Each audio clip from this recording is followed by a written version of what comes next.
Usap-usapan na naman ngayon sa social media itong si Alex Gonzaga dahil sa kanyang bagong revelasyon.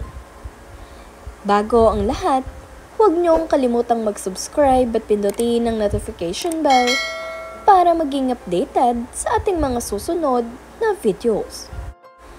Kamakailan lamang ay nagbahagi itong si Alex Gonzaga ng kanyang selfie at mayroong nakalagay dito na, "My state of joy, how God can heal and give you faith to accept circumstances you can never control." At kasunod naman ng kanyang post na ito ay ang picture ng kanyang asawa na si Mikey Morada. Sa picture nga din na ito ay mayroong nakalagay na caption na, "He said I'm okay when you are okay. God gave us the gift to understand. Jesus is sustaining us." Hula naman nga ng mga netizens ay mayroong pinagdaanan ang mag-asawa. At hula rin nila ay nagkaroon na naman ng miscarriage itong si Alex Gonzaga.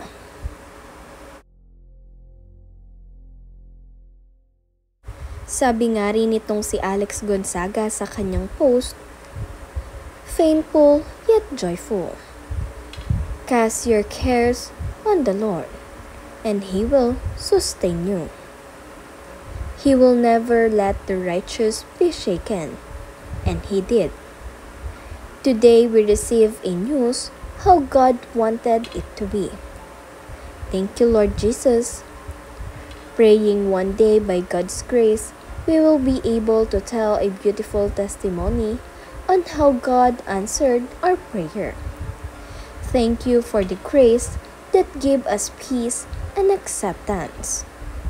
It may be painful today, but we are joyful that God's will prevail in His own time.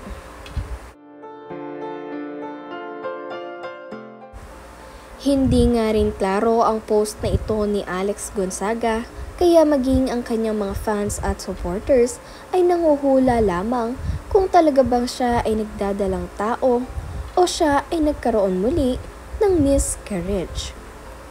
Ngunit sabi nga ng isang netizen, baka may apa siya.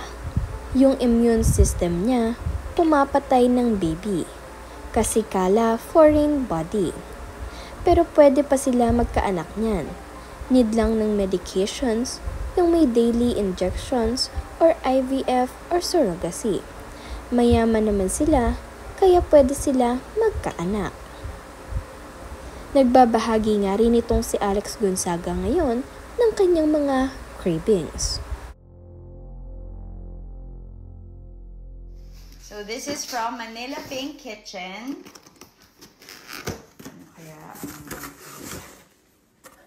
Wow, bake na! Ang init pa. Super nice na nila package. Wait, I'll show you guys. Oh, ang init pa. Oh! Yum! So, super cheesy ng Bake Mac. Grabe, yum.